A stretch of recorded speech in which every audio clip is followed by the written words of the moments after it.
Policeman by the blade, my favorite.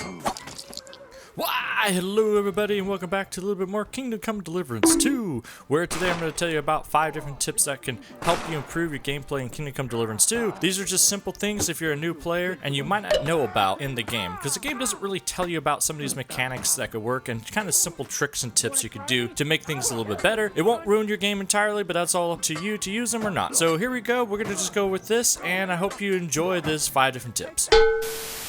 Yeah, one main tip I would say that everybody should probably do is don't bother with lockpicking too much. Usually, like, if you want to steal stuff, like let's say example, here in Trotskovitz, you have here the tailor shop, a really well worth area to rob. The issue is that if you go to the main door, it's hard locked. Sometimes, you know, if you don't have the skill to lockpick, you should go to where the tailor actually exists. So you can lockpick these doors much easier. Go through one very easy door, which is very easy, and then do another very easy door, which everybody can really do. Go up to this guy while he's sleeping.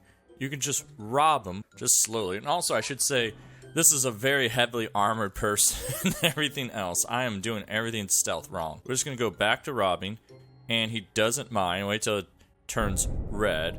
And this is the only other one. He has 2 keys. He has a door key and he has an actual chest key. And for the price of 2 very easy locks and a pickpocket, while the guy is sleeping, you get to bypass a hard lock and a very hard lock, and you're basically rich here. You can steal anything you want. Or either you just take the money, armor kits, tailor kits, and all that. They all now belong to you, so congratulations, you're rich. If you're trying to rob shops, just pickpocket it often where they sleep at. Usually the doors that go through the shops are very hard locked. There's no point robbing them through the day. You might as well rob them through the night. And this works for all the shopkeepers. They carry a chest key on them and a door key, and usually busting through their shops are quite hard. Instead, their bedrooms are a lot easier. And here you could I could take all the potions I want, and you don't have to make any potions. You could just take their money, and this is far easier to deal with. So highly recommended. Tip number 2 that I have for you here is using your repair kits to improve your crafting. You're going to steal a bunch of crafting kits anyways in the store, or you could buy them, whatever works for you. But when you repair stuff, you actually improve your crafting. So whenever you fight bandits or you just choke out villagers, they all have damaged clothes, and you can just repair them with your repair kits. And they will improve your crafting up to intense levels. You can get max out your crafting in no time by doing this method. Now you can, if you want to be good, you can just stick with bandits, but they're gonna have a bunch of armor to repair, and it's great. You could try to sell it too if you want. Doing it the normal way by just going to the blacksmith and trying to do it that takes way too long. The crafting kits saves you tons of time. So basically save in and invest into the repair kits, because it will save you time in leveling up your crafting. Plus, you'll get access to all the good perks that are in the crafting tree, so it's essentially a win-win-win all around. The other one what you want to do is that you can break into people's houses in the middle of the night while they're sleeping, and you just do stealth, like going back and forth on them, like this. They're sleeping, they're most likely not going to get up, and if they do get up, it's fine. Like I said, if anybody gets up or you get caught, you just step out and they're fine with it. They might yell at you, but it's not a big deal. You already stolen everything they had. With this technique, it took me about 2.5 minutes to go from level 15 to level 16 on a normal gameplay. So it doesn't take that long to actually level this up. And honestly, I wouldn't max out using this technique. I would just get it to a certain area that I feel happy with to not get caught stealthing around. So if you're having problems with stealthing, try this and it will help you out. Yeah, whatever, buddy. So what happens if you get really dirty? Really, what happens is that your charisma just tanks down there. So what you really should use in here, too, is that you can get your stuff cleaned. So soap cleans your clothes. You can use tubs and all that, but what you really should be using, too, you go here, you got these little stuff. You have a laundry, what they call that. They have a fair amount of places out there. Like, they just turn out to be these little pond areas. If you see that little tub there, that's where you want to go to kind of wash yourself up. If we go out here to this little area that we're at right now, you can see it's a very popular washing spot. So you just go here. You can wash yourself or you can launder your clothes. Wash yourself. That basically gets my charisma up by 1 right there. It's not too bad. But if I actually wash myself here, you know, launder my clothes, I can launder everything I have. Let's see. So if I say select all, it's going to use 44 of my soap. So you can actually wash all your clothes. So basically, if you want to get the blood off all your stuff, that's what you want to do. It's just say confirm. Now I get extra 2 charisma off of there. But really what you want to do too, which is actually a really good underused sort of deal, is that we want to actually use the bathhouses. So really where you want to go to is out here to a bathhouse. Look at my stats right here. So right now my stats are energy 65, 88, and stuff like that. So if you talk to the bathhouse lady, if you say treat my wounds, give me a bath, and wash my clothes, what it does is that it fills all your stats. So if I had, if I'd lost like half my health, this would be a good way to heal up. So I need my wounds treated and my clothes washed, and then I'll have a hot bath. Excellent.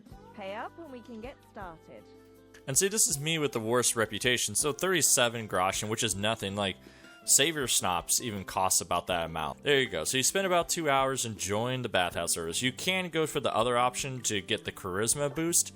I don't usually do that. All cleaned and bandaged up, friend. Yeah, thank you, thank you. So look at that. They refill all your stats. So basically your health, your energy, your nourishment, plus they drop you a save right there. So I just had a free save on there. So now I get a free save too. So it's like an all-in-one top off here. So that option right there for like 30 groschen, it gets cheaper if you have better reputation. But even at the worst reputation, you're probably paying like 40 groschen. And it's well worth it if you're looking just to, your energy's really low or anything else. Because the other options to deal with, the health, like you're going to spend money trying to, or spend the item to heal up. You don't want to do that. That costs us about 50 groschen. And if you use like cockerel potions, that's 45, and it doesn't even fill it all the way up, so you might as well do that. Here's an extra bonus tip that you can do. If you go to innkeepers out here, you can actually rent rooms for their entire game instead of for just a single night. Jesus Christ be praised. So you can ask them for room and board. I'd like something to eat and to spend the night. And for how long? So when they ask you about this, you can buy for one night, but then you pay a smaller price, or you can say you want to stay longer. Now the thing is, staying longer means that you get the room for the entire game. Here's the money. This means you don't have to go back to the innkeeper ever again. The room is just yours for the entire game. So you can go up there, access your chest. Your chest is connected to every single inn, and it makes an easy point to go to sleep or just grab your items that you need. The game doesn't mention this mechanic at all, but it is a definitely great thing to get. And the best part is, you can just buy rooms all around the city or all across the map, and all the chests are connected. So highly recommend to do this strategy because you do not want to be carrying all your items around all the time. You want to be able to access your chests at any time, at any place. So go to the inns, wherever you got, buy the room for the longest you can, and enjoy. You do not want to go to the innkeeper in the middle of the night trying to find him to buy room. Just pay the extra 120 groschen just to get it forever. And the last tip I have for you for this video is that telling you that alchemy is OP and you need to do alchemy. If you're having a hard time in the game, you need to do alchemy and use those sweet potions. There are so many different potions you can go through, and you should be using them all. And why I say alchemy is a must is because you can brew all the potions, and also there's better levels of potions you can have. The stronger the potions you make, the better effects they give you. Health potions, strong marigold decoctions, they'll give you health off of there. Aqua Vitalis is amazing. Buck's Blood, increase your stamina by 30%, so basically you can swing more over battles so you can last longer. Quick finger potions are amazing. They increase your thievery by 4, your craftsmanship, whatever, and thievery by 4 for 20 minutes. So meaning is that if you're doing a bunch of stealing, you can go through different lockpicks with them, and the higher the level of the potions, the better the effects they go. You have to, like, look at that. The difference between quick finger normal potion and strong is that you get 2 extra points in there. So instead of 4 for the normal quick finger, you get 6 for the strong. And then there's so many good potions here. I don't want to make an entire video out of there, but I'm just going to lay down the basics of what you need to do to get to a certain level to get the stronger potions. But you need to use potions here and there. If you're having a hard time with the game, start chugging some potions. The best, my favorites in particular, especially early game, quick finger potions are good. Marigold decoctions are almost absolute. I never wear any armor whatsoever. If you're getting killed quite easily, Aqua Vitalis is amazing. It'll save your life quite a bit. Buck's Blood is pretty much a great one. I like to chug a lot of times. Strong Embrocations are pretty good. So basically, sprint will cost 20% less stamina. It's amazing. So meaning you can run, further away. So it's just everything kind of adds in there. And I'll put a link in the description down below about a good website, you can look up how to make all the recipes for the potions, because you really don't even need to know the recipe. You know, you don't have to learn it in the game. You can go to the Alchemy station, just make it, and it'll just tell you that you learned a recipe automatically. And it's fantastic. So you don't have to buy them, you just gotta look them up, make them once, and then you know it forever. And I'm just gonna go over really quickly about potions and how to make them, because I have another video you can look up if you want to know more about alchemy. But in general, there are 4 different levels of potions. You got weak, normal, strong, and Henry level potions, which you can make with the perk, and they're really good to do. But anyways, what you want to do when you're making potions, you want to level up, you want to make at least strong potions all the time, because if you're leveling up, you get more experience when you make stronger potions. So from going from level 6, level 7, alchemy, all the way up to level 30, you need 191 times making normal potions, but if you do strong potions, you only need to do 104 times to get to level 30.